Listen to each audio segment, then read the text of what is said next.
Hi! இன்னைக்கு Doppler friendly fried rice பார்க்கலாம். அதுக்கு கேரட்டு, பீன்ஸு, அப்புறம் இந்த சாப்பாட்டு அரிசி கழுவி ஒரு 20 நிமிஷம் ஊற வச்சுக்கோங்க. ஊற வச்சதுக்கப்புறம் குக்கர்ல எண்ணெய் ஊத்தி சீரகம் போடுங்க. சீரகம் பொரிஞ்சதுக்கப்புறம் கேரட் போடுங்க. கேரட் போட்டு ஒரு 2 நிமிஷம் வதக்குங்க.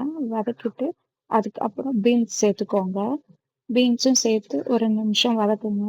வதக்குனதுக்கப்புறம் உப்பு போட்டுக்கோங்க. உப்பு போட்டதுக்கப்புறம் த கழுவி வச்சிருந்த ஊற வச்சிருந்த ரைஸை எடுத்து ஊற்றி ஒரு தடவை மிக்ஸ் பண்ணுங்க. மிக்ஸ் பண்ணிட்டு தண்ணி டேஸ்ட் பண்ணி பாருங்க. மேபி உப்பு பத்தலைன்னா திருப்பி லைட்டாக கொஞ்சம் உப்பு போட்டு ஒரு மிக்ஸ் பண்ணி